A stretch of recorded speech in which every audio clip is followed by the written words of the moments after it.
Mapagpalang araw sa lahat. For today's video, ang re-review po natin ito pong Suzuki Smash FI na to mga guys ha.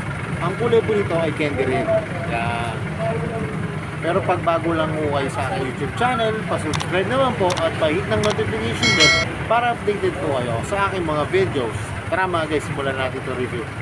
So yung mga guys, simulan natin itong review. Ito po yung Smash FI ng Suzuki. Ano to mga guys ha? Candy red po yung kulay niya. Yan, simulan po natin sa kanyang gulong. Ang tatakbo ng gulong nito ay MVP Star. Na ang sukat po ay 70 by 90, 17 po mga guys. Tapos kita nyo naman yung spike ng gulong oh. Ang ganda po ng spike ng gulong nito sa lalalim. Yan. Mga guys, drum brake po ito ah. Yan, drum brake po siya. Tapos ito po yung kanyang signal light. Yan, bulb type po. Kabila. Tapos ito po yung kanyang headlight. Yan, bulb type din po mga guys. Yan. Tapos nagbago po yung kanyang ano, yung mukha po, mas lumaki po. Yan mga guys, ito pong FI, mas lumaki po yung harap niya. Tapos punta naman tayo sa likod na gulong. Ang likod na gulong po nito ay 80. Yan, 80 by 90, 17 po mga guys ang sukat. Tapos ito po yung kanyang rear shock. Yan. Ano po siya, glossy po na black. Tapos mga guys, yung kanyang front shock nga po pala, ano siya, glossy na black. Yan, ganda po. Tapos yung kanyang swing arm, glossy po siya na black. Tapos yung kanyang center stand at side stand po ay glossy rin po na black. Tapos mga guys, ito yung kanyang tail light. Yan, bulb type din po. Tapos ang laki po ng flaring siya sa likod. Yan, flaring siya. Talagang hindi ano, titibalsik po yung putik. Yan. Tapos may decals po dito na nakalagay na Suzuki. Tapos mga guys, drum brake lang din po siya. Yan, drum brake po. Yung likuran. Tapos ito po yung kanyang muffler. Mga guys, ang ganda ng muffler nito. Parang dalawa yung heat guard na. Meron siyang heat guard dito sa pa-elbow. Tapos sa mismong muffler, meron po siya. Kulay gray po. Yan, matte gray. Tapos ang ganda nito, ang ganda po ng bracket. Oh. Ayan po mga guys. Oh. Ganda po. Tapos ito po yung kanyang kickstart. Yan, kulay chrome po. Ay para siyang ano, matte gray po mga guys. Matte gray na yung classic na design ng mga ano, yung makaluma po ba. Tapos yung kanyang ano, yan, brake. Tapos ito po yung tapangan ng ano, driver po. Tapos meron po siyang ano, yung safety na ano, para hindi po tayo mapalapit yung paa natin sa engine. Tapos mga guys, ito po yung kanyang engine. Yan. May nakalagay po dito Suzuki. Tapos meron po siya rito oil, ito po, meron siyang oil filter eh. Yan, tignan natin dito. Yan mga guys, ito po, meron siyang oil filter. Yan, ito po. Tapos mga guys, ito po yung kabilang engine. Yan, may nakalagay na Suzuki. Tapos ito po yung kanyang gear pedal. Yan, ito po yung kanyang gear pedal. Yan, classic din po, makaluma po yung design. Maganda po mga guys.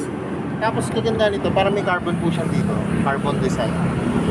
Yan. Tapos yung kanyang decals po, yan, nakalagay dito Smash FI. Tapos ito po yung upuan. Lambot mga guys, saka malaki oh. Yung laki ng upuan niya. Tapos may pagka-elevate ng konti para dun sa right, yung nagda-drive po. Tapos sa back right niya po. Tapos ito po yung kanyang grab bar. Yan, glossy po siya na black. Ganda po mga guys. Tapos mga guys, punta na tayo sa kanyang manubela. Ito po yung kanyang manubela. Lambot po, ito po yung mga function. High and low, signal light, at busina po. Yan, busina. Tapos push button. Yan. Tapos yung throttle niya, yan, lambot po. Pati yung kanyang brake lever po. Tapos mga guys, ito po yung kanyang gauge panel. Ano po siya? Analog po mga guys. Yan, makikita nyo po yung tinakbo nyo. Tapos yung kilometer, kung gaano po kayo kabilis. Tapos yung kilometers na po. Tapos yung fuel, yung engine po, tapos yung high and low, tapos signal light po mga guys. Tapos ito po, makikita nyo po yung ano, gear position nyo dito. Yan, kung naka-neutral kayo, tapos yung 1 to 4 po. Tapos mga guys, ito po yung kanyang saksakan o susian. Ito po yung kanyang susian mga guys. Maganda rin po kasi may shutter lock. Tapos ang function lang naman po, pag ilalak nyo po yung manabela at i-on nyo na po. Yan. Tapos mga guys, ang ganda po, ang laki po ng ano niya rito. Yung pairing siya po dito. Tapos dito mayroon siyang glossy pa na pairings. Kaso nga lang mga guys, wala po siyang sabitan ng ano, ng hook. Kaya talagang ano, papalagyan nyo lang po. May iba po ako nakikita, minsan nilalagyan po dito, nilalagyan lang po ng bracket para may nakausli po gano'n. Tapos pwede nyo po lagyan ng helmet o yung mga pinabili nyo po mga guys. Yan. So yung mga guys, tingnan na natin yung kanyang compartment o U-box. Ito mga guys yung kanyang U-box. Yan, may free na pong tools. So yan, isang ano to, Philips. Tapos ito po yung pangtanggal ng spark plug. Tapos mga guys, ang kasya lang dito, no? Documents, bottled water, cellphone, yan, kasya po dito. Tapos ito po yung material na ginamit sa likod po ng upuan. Plastic po siya na blank. Tapos ito po yung ginamit ng staple bar ay kulay silver po.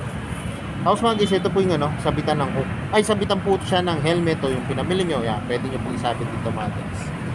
Tapos maganda rito mga guys, may rubber siya rito para pag sinasara nyo, hindi nagagasgas yung ano nyo, yung sa mga upuan po. Yan, may rubber po siya. Tapos ito naman yung kanyang gas tank mga guys. Yan, may cover po na pairings tungkol sa kanyang floater po, sa gas floater. Tapos ito po yung kanyang gas tank. Yan. Mga guys, alam po ang gamit ito para pag kunyari may mapapasok man na tubig, madidrain po siya. Yan. Kasi meron po siyang madidrain dito. May butas po siya rito para tatapon ng diretso yung tubig. Tapos ito po yung kanyang gas cover. Yan.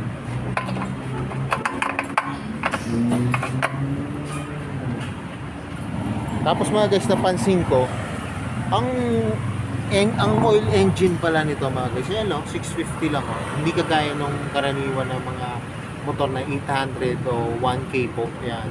Ay 1 liter po. Yan. Ano po siya, 650 ml lang po ang oil niya po. So yung mga guys, ito nang inaabangan ko, masasakyan ko na itong Suzuki Smash FR. Tara mga guys, tignan nyo ako pag nakasakay na ako sa motor.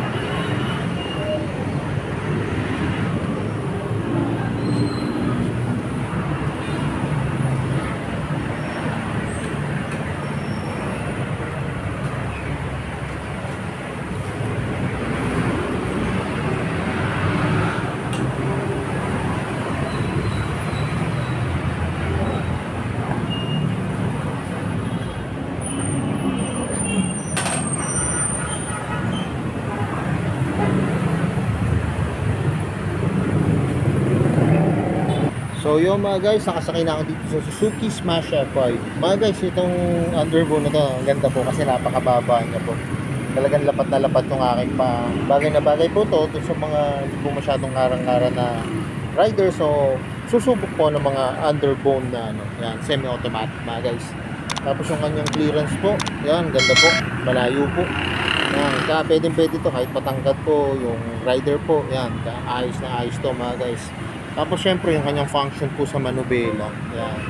Napaka-useful po kasi madali lang po siyang intindihin. Kagaya po yan, mga yellow, signal, busina.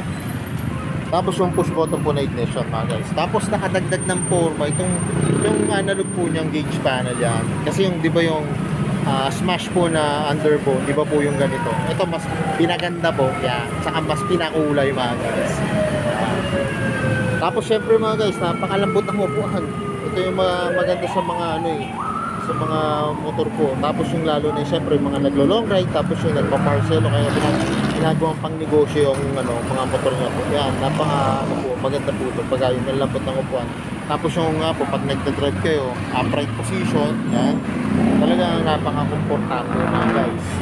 So yung mga guys, alam ko ito na yung inaabangan nyo. Magkano pa ngayon itong Suzuki Smash F5? Yan. Maraming na natin yung price. So yun mga guys, dito po sa may Super Bikes, yan, dito, Super Bike Center, dito po sa may Binyang branch. Ang cash price po niya ay 69,000. Pag kukunin nyo po siya ng installment, 5,100. Yan po ang down payment niya po, 5,100. Tapos pag kukunin nyo po siya ng 36 months, 3,335 pesos. Tapos yan po ang rebate niya, 210. Tapos pag 24 months naman po, 4,170 pesos. Tapos may rebate na 90 pesos. Tapos pag 18 months, 5,045 pesos. Tapos ang rebate naman po niya ay 110. Yan. Tapos ito po yung kanyang freebies. Yan. May helmet po kayo at yung change oil po mga guys. Kaya ako mga guys, kung malapit lang din po kayo dito sa may National Highway, Barangay San Antonio, dito po sa may Super Bikes. Yan, pasyalan nyo na po to. Ano to mga guys ha? Kaisa-isa lang siyang kulay eh. Pero alam ko, meron pa po itong black. Yan. Pero pwede nyo naman po kayo mag-inquire dito po sa may Super Bikes kung ano pong gusto nyong kulay mga guys. Yan. Dito lang po yan sa may Barangay San Antonio. Yan. Binyang Laguna. Yan mga guys. Tapos yun din po yung kanyang contact number. Yan.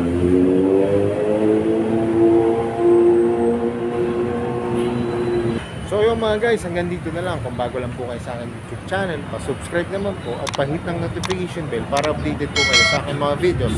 Salamat nga po pala dito sa may Super Bikes, dito po sa may National Highway, Barangay San Antonio, Binyang Laguna. At nare-review ko po yung mga motor nyo. More sales to come at gaya na lagi po sinasabi, ingat po palagi, ride safe always and God bless po. Pa-like and share na rin po ng aking mga videos. Bye-bye!